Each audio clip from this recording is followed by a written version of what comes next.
daripada maksiat batin, zahir dulu, berarti ada dosa zahir.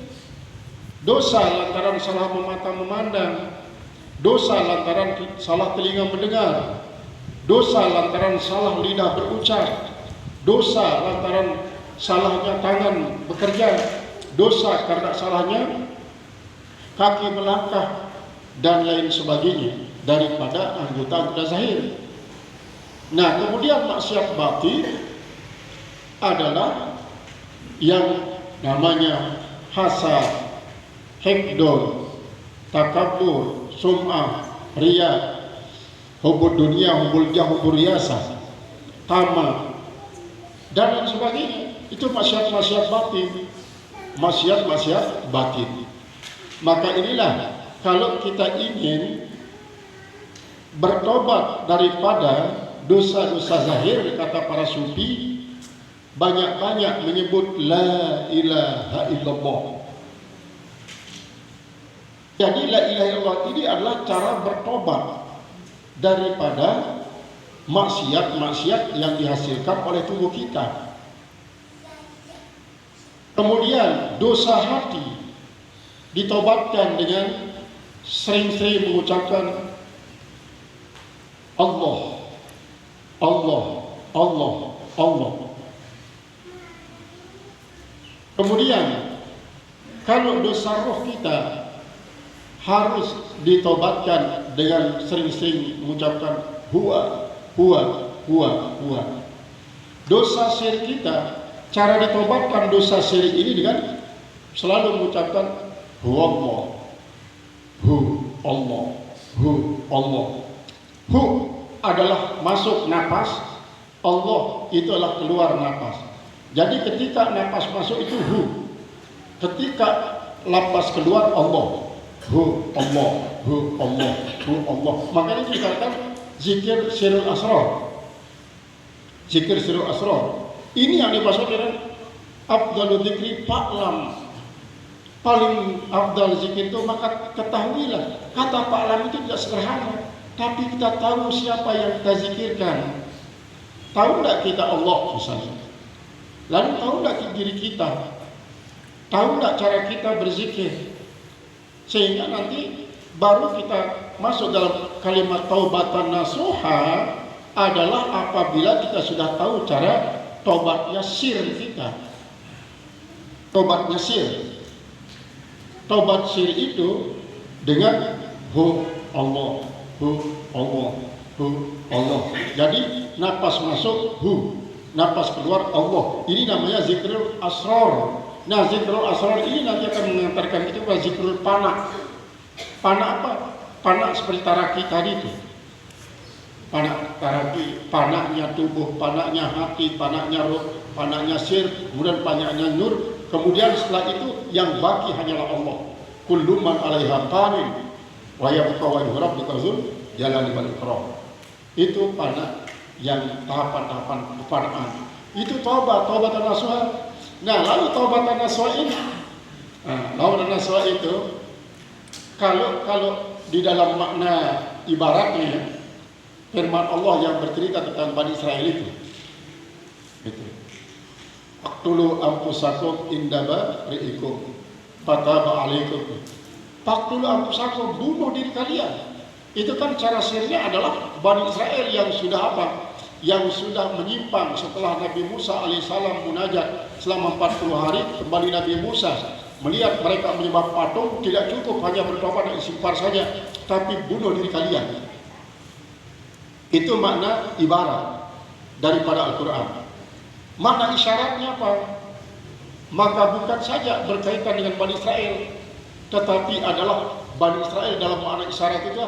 Bani Israel itu artinya anak-anak jalan menuju Allah. Karena Bani itu dia anak. Isra itu artinya berjalan dalam kegelapan. Itu Allah. Berjalan anak-anak jalanan di jalan kegelapan menuju Allah. Maka ketika diperintahkan faqtulu anfusakum itu bukan berarti kita bunuh diri dengan pedang, dengan tombak, dengan senjata tajam, tapi aku kita itu kita bunuh. Keakuan kita ini kita bunuh. Dengan cara gimana? jangan pernah mengakui ada peranan daripada tubuh kita, peranan daripada lidah kita dalam beraktivitas untuk kebaikan menuju Allah Subhanahu wa taala. Barulah akan sampai kepada taubatan nasuha. Jadi itu tahapan-tahapan. Makanya dulu pernah kita mengatakan ada namanya taubat, ada namanya naubah, ada namanya aubah, dan ada namanya awwah. Itu tahapannya. Taubat dari dosa zahir, dari dosa tubuh. Naubah adalah dari dosa hati. Aubah dari dosa roh. Awwabah itulah dari dosa sir. Innahu kana awwaban. Jadi kalau awwabah lebih dalam daripada tawwabah. Jadi salat itu turatun lil qulub min adnasil dzunub. Kama ruwiya fil hadits sahih, sebagaimana diriwayatkan pada hadis sahih an Rasulullah SAW daripada Rasulullah SAW.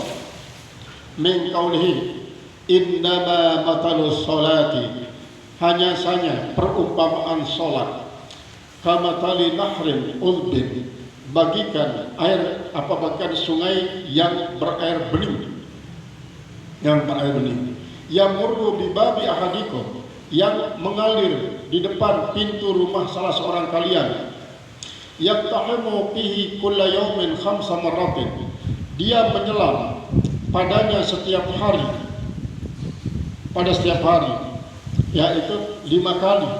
Ini membasuh diri dengan cara menggosok, bukan hanya sekedar menyelam tapi menggosok. Itu yang dikatakan ittiham. Fama tarawna dzalika, maka apa yang kau lihat bahwa yang demikian itu ayabqa min dunihi syai'an, seharusnya min danasihi, apakah ada yang tersisa kotorannya sedikit pun? Apakah ada? Tidak. Daun dunia atau daun dari itu? Darahnya ini makanya saya katakan begitu. Darah ini itu sebenarnya dari kotoran-kotorannya akan tersisa sedikit pun, tidak ada. Nah ini adalah perumpamaan zahirnya. Maka salat yang bagaimana itu yang seperti itu? Salat yang seperti dikatakan oleh Ibnu Athaillah tadi. Salat seperti yang dikatakan oleh Imam Qusairi tadi tentang hakikat daripada sholat. Dan hakikat daripada sholat itu yang namakan mendirikan sholat. Jadi tidak hanya sekedar melakukan sholat, tapi mendirikan sholat. Makanya seperti dikatakan tadi, kita coba melatih diri untuk melakukan sholat. Rukun-rukun secara syar'inya harus betul-betul tepat. Bagaimana kita berdiri tegak? Bagaimana kita ruku? Bagaimana kita sujud, duduk antara sujud, i'tidal dan sebagainya? Bagaimana kita melapaskan kalimat rukun-rukun qauli? Bahkan sampai kepada sunat-sunat ab'ad dan sunat hayatnya kita ucapkan dengan fasih sambil berdungi. Makna daripada ucapan-ucapan kita itu yang akan membawa kepada hakikat sholat yang namanya iqamatus sholat itu. Tidak seperti kebanyakan orang ketika dia sudah mengatakan dirinya tekun dalam hakikat, dia tak peduli, dia tidak peduli tentang apa? Tentang rukun-rukun dilakukan secara bagus atau tidak, tentang rukun qauli diucapkan secara bagus atau tidak, dia tidak peduli. Nah, kalau memang makomnya orang itu yang kita anggap tidak peduli, memang kalau makomnya sudah tinggi, tidak masalah, karena mungkin kita yang melihatnya belum sampai kepada makom itu. Misalnya Kiai Hairil Bangkalan, pernah dia kedatangan tamu orang Arab. Menurut orang Arab ini, cara membaca Al-Fatihahnya Kiai Hairil Bangkalan tidak fasih, tidak sesuai dengan tajwid. Tidak sesuai dengan tajwid. Pada waktu bicara Arab itu di hadapan Kiai Bangkalan, dia langsung kayaknya tanpa adab kepada beliau, tapi Kiai Hairil tetap dia tetap tertawa, dikatakan bahwa dia fasih sholat. Akhirnya disuruh dia Kalau begitu saya ingin dengarkan gimana cara bacaan sholat yang fasih. Tidak bisa keluar ucapannya orang Arab ini. Tidak bisa keluar ucapannya. Akhirnya dia dikerumuni oleh harimau si Arab ini. Dikerumuni oleh harimau serigala begitu datang banyak sekali mengerumuni dia. Dia akan dicabik-cabik tubuhnya oleh harimau yang berkumpul. Akhirnya Kyai Halil keluar dari kamarnya. Gitu. Barulah disuruh pergi harimau ini. Barulah dia tahu bahwa ternyata beliau tidak salah dalam mengucapkan itu. Dia fasih sesungguhnya, tapi sayalah yang salah mendengar, salah menilai. Seperti halnya itu, seperti halnya Gus Ja'far yang dikisahkan bahwa dia disuruh oleh ayahnya mencari guru, seorang kiai yang banyak memang muridnya. Tetapi ketika dia sampai di kiai yang disuruh itu, tidak dia lihat di kening kiai ini tertulis min ahlil jahil atau min ahlin nar. Ini yang membuatkan Gus Ja'far sampai sekarang gila, majzub. Sebenarnya dulu dia tidak begitu. Akhirnya di dalam hatinya dia mengatakan, kenapa kok saya disuruh berguru kepada orang yang di keningnya ada tertulis min ahlin nar. Lalu perasaannya ini dibaca oleh kiai ini. Saya kan sholat, beribadah, walaupun sudah tertulis alinar saya ini di telakar saya tidak justru olah-olah mengatakan biar sudah menjadi penghuni neraka. Sudah jadi penghuni neraka, masa mau sholat lagi? Saya tidak begitu. Dia semakin rajin sholat. Akhirnya dia di tengah malam dia intip Pak Kiai ini, ternyata dia pergi ke malam warung remang-remang. Di situ banyak perempuan-perempuan yang dilihat, banyak juga laki-laki yang ya nakal-nakalan kelihatannya.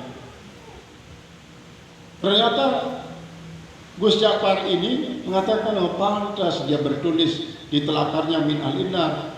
Ternyata begini pekerjaannya beliau itu.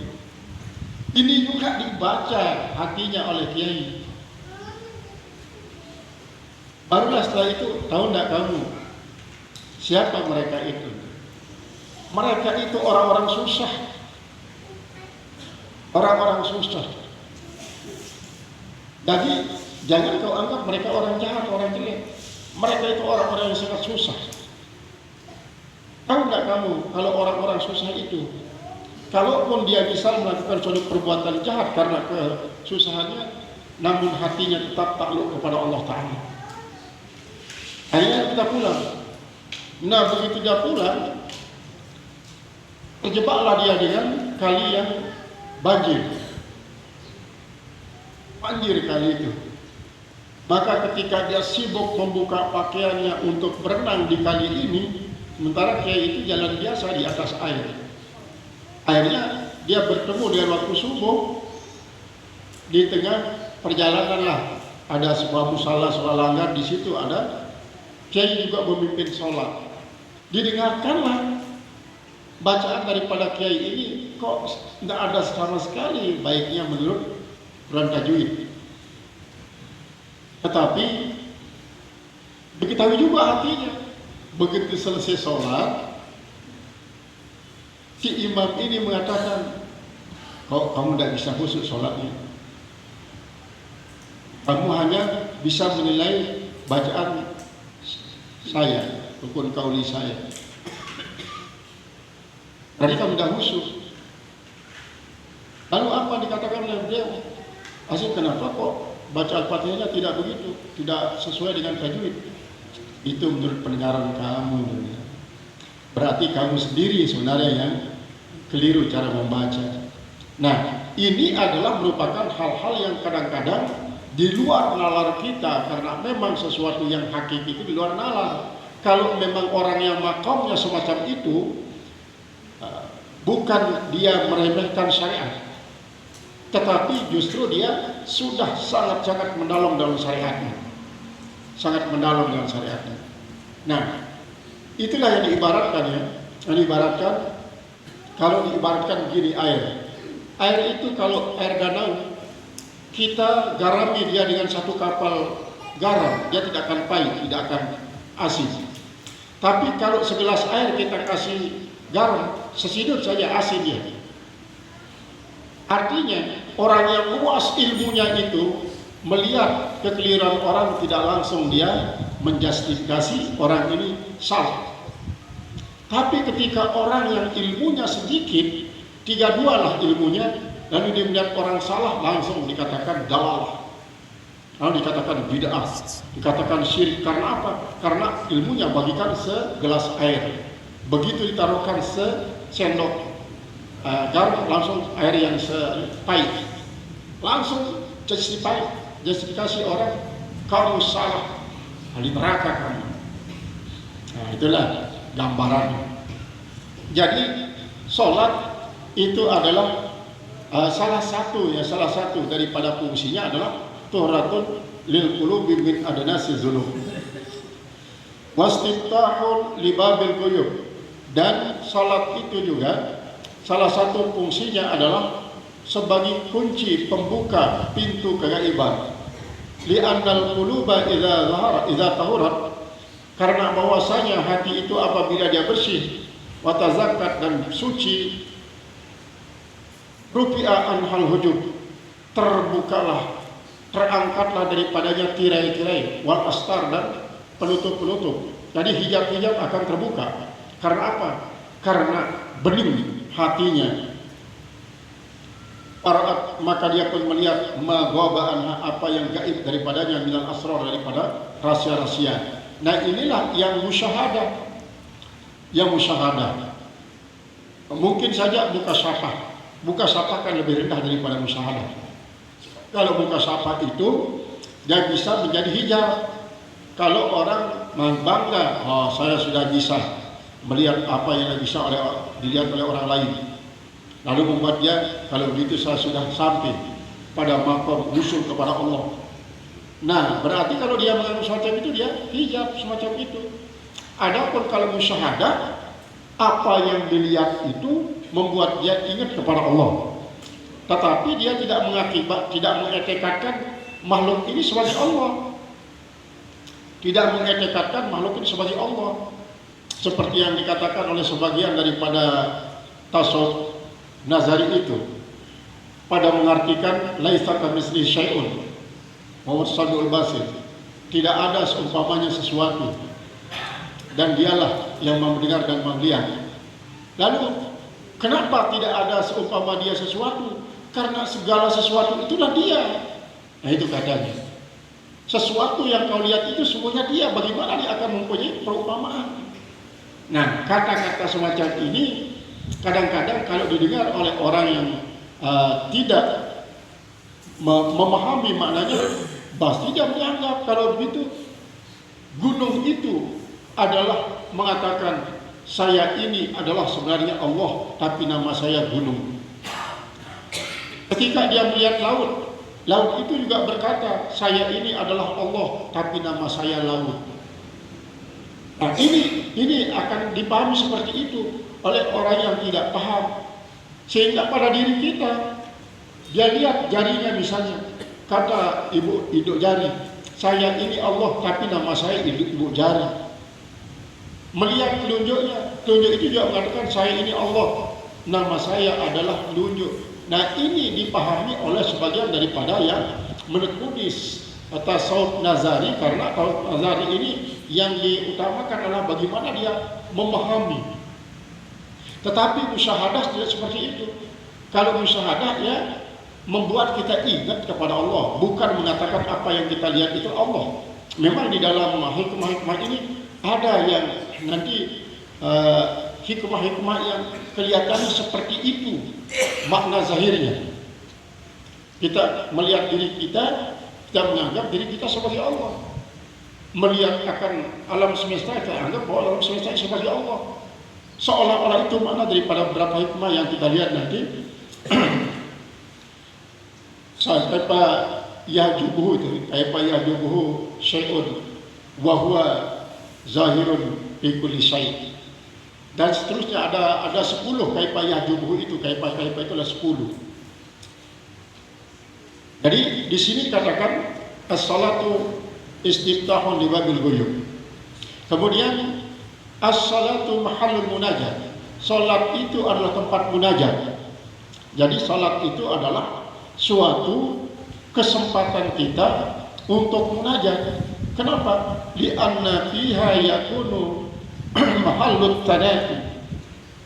Karena di dalam salat itu adalah ada tempat-tempat memuji wa doa dan doa wal munajat. Lalu munajat itu apa? Wal munajat dan munajat itu mukhatabatul asrari inda safa'il azkari. Ya, yang dimaksudkan dengan munajat itu adalah mukhatabatul asrar, yaitu adalah mengkhitab dengan secara sir, dengan suara kecil, itu namanya munajat. Makanya di dalam sebuah tafsir lain itu yang menyebabkan turunnya yang mengatakan apa? Yas'alunaka itu akaribun rabbuna fa nunaji ambaidun fa nunadi. Apakah Tuhan kita dekat tempatnya ya Rasulullah? Kalau dia dekat, kami akan berdoa secara suara kecil. Tapi kalau dia jauh, kami akan berdoa dengan suara besar. Maka turunlah firman Allah yang mengatakan, ya wa idza sa'alaka ibadi anni fa inni qarib ujibu da'watad da'i idza da'ani ila khair. Jadi kalau kau ditanya oleh siapa saja tentang diriku, katakan saja inni qarib, inna harfu taukid, qaribun, yaitu sungguhnya saya ini dekat. Lalu dekat dengan apa? Kalau tasawuf Nazari mengartikan dekat secara zati. Cuma zatnya itu bukan personil kata mereka, tapi zatnya itulah psikologi. Ini kata tasawuf Nazari. Jadi kata mereka Tuhan itu bukan suatu personil, tapi psikologis. Sehingga dia lebih mendekatkan lagi. Wa nahnu aqrabu ilaikum min hablil warid. Kami ini lebih dekat daripada kalian dibanding dengan urat leher. Dengan urat leher. Karena kalau dia personil katanya, kita akan melihat bahwa di urat leher kita ini ada. Tapi ternyata antara urat leher dengan daging leher itu kan tidak ada pisahnya. Nah, oleh sebab itu dia mengatakan bukanlah personil. Zat Allah itu bukan personil. Sangat berbeda dengan yang kita pelajari dalam kitab tafsir bahwa qaribun bil hifzi wal muraqabati laisa bizati. Dia dekat dengan pengawasan, dia dekat dengan pemeliharaan, dia dekat juga bil ilmi dengan ilmu. Karena apa? Karena Allah itu bersifat qiyamuhu ta'ala bi nafsi. Allah Ta'ala itu berdiri dengan diri sendiri, tidak berdiri satu tempat, tidak berdiri bersama teman, tidak berdiri, tidak terikat oleh waktu, tidak terikat oleh jarak. Berdirinya Allah Subhanahu Wa Ta'ala. Itu kan menurut ajaran dalam kitab tauhid. Tetapi yang tasawuf amali tidak begitu diartikan. Tetap dia berdiri sendiri, seperti yang diajarkan dalam sifat 20 dan kitab tauhid lain. Tetapi pengertian yang dipakai berbeda dengan apa yang kita pelajari itu. Nah, disinilah kita perlu untuk meluruskan, sehingga nanti mentang-mentang belajar tasawuf lalu dia tidak mau bergaul dengan orang banyak, mentang-mentang belajar tasawuf dia tidak mau mencari rezeki, mentang-mentang belajar tasawuf menganggap dirinya paling suci, orang lain tidak ada yang seperti dia. Ini adalah suatu keliruan. Mentang-mentang belajar tasawuf, dia mengatakan syariat itu ampas-ampas. Ini yang saling menistakan, itu paling menistakan. Kamu salat saja, dulu kan saya pernah ceritakan, seorang wali santri datang ke pondok khusus. Dia bilang begitu, katanya sholat di masjid itu tidak baik, kemudian di musala juga tidak baik, di rumah tidak baik. Kalau begitu di mana kita sholat supaya baik? Dia sendiri. Dia bilang, lama-lama dia menjawab diri sendiri. Salat yang baik itulah salat di hati saja. Salat di hati saja. Karena dia anggap bahwa suatu tempat itulah tempat, tapi hati juga tempat. Sama dengan orang-orang yang mengatakan tidur pada jam 10 tidak bagus, tidur pada jam 12 tidak bagus. Saya coba pernah tidur pada jam 8 tidak bagus. Ternyata yang baguslah tidur di atas kasur, tidur di atas kasur. Jadi tidur di atas jam. Karena kalau jam-jam ini dia tidur. Nah ini kan kata-kata semacam itu. Jadi dia menyatakan sholat yang baik adalah sholat di hati saja. Jadi berarti di sini adalah syariat juga tidak dipedulikan. Qala al-musannif rahimahullah ta'ala wa ma'dul musafat, dan sholat itu adalah merupakan ma'danul musafat, barang tambang yang sangat bersih. Wa hiya zawalul aqdar, yaitu hilangnya kotoran-kotoran al-kauniyah, kotoran-kotoran alam semesta, bainaka wa baina rabbika, kotoran-kotoran yang menghijab antara kamu dan antara dirimu, dan antara kamu dan Tuhanmu. Hatta yasfu kalbuka, sehingga menjadi bersihlah hatimu, wasiruka, dan menjadi bersih sirmu. Kemudian payasfulaka hina izin syuhuduhu, maka menjadi bersih pula bagi dirimu ketika itu syuhuduhu, yaitu menyaksikan Allah. Wa yamhu dzataka wujuduhu, dan akan menghapus zatmu, wujudu oleh zat, oleh wujudnya Allah. Nah itu yang dimaksudkan oleh beliau dengan ma'danul masafat. Ma'danul masafat ini, ma'dan itu barang tambang pada dasarnya. Masafat itu daripada sufi, daripada sof, yaitu bersih. Jadi sumber kebersihan. Sholat itu merupakan sumber kebersihan. Dengan demikian kalau sudah tubuh bersih dengan sebab apa? Daripada hadas kecil yang sebab wudu, kemudian bersih hati, bersih sir, bersih syuhud musyahadah, kemudian pada saat itu akan lenyaplah diri kita, zat kita lenyap, tidak ada kita saksikan zat kita sendiri, yang kita saksikan hanya Allah. Pada saat itulah orang-orang yang musalli ini sangat nikmat, tidak mau berhenti daripada sholat. Itulah yang sudah mencapai yang namanya lazzatul ta'at. Tetapi kalau kita seperti tadi itu, kita ukur diri kita dari mereka, maka masih jauh sekali perasaan, masih jauh. Namun kita tetap berjuang, mujahadah untuk sampai kepada sholat mereka. Nah, oleh sebab itu, mulai sejak kita wudhu ya, mulai kita sejak membersihkan diri, di situ kita mulai khusyuk. Yang akan mencapai salat khusyuk itu dia mulai dari wudhu, dia mulai khusyuk. Nah, apakah yang namanya khusyuk dalam wudhu ini harusnya menghabiskan air banyak? Justru itu ketidakkhusyuan, karena ragu-ragu kan, ragu-ragu. Katanya belum bersih mukanya, ulang lagi. Nah ini perlu apa? Mulai berlatih khusyuk dalam wudhu. Maka untuk melatih khusyuk dalam wudhu itu, setiap pekerjaan wudhu dari yang sunat sampai yang rukun itu ada doanya. Di dalam kitab Hidayatus Salikin itu ada doanya. Mulai daripada memasukkan air ke dalam air, tangan ke dalam air untuk menjadi alat mencebok air, itu ada doanya. Sampai nanti selesai wudhu, doa ba'diyatul wudhu. Dan doa ba'diyatul wudhu yang kita tahu itu masih sangat sederhana. Sedangkan doa ba'diyatul wudhu yang diucapkan oleh para wali itu sangat-sangat banyak dan ada wiridnya. Ada kan yang katakan setelah kita misalnya selesai wudhu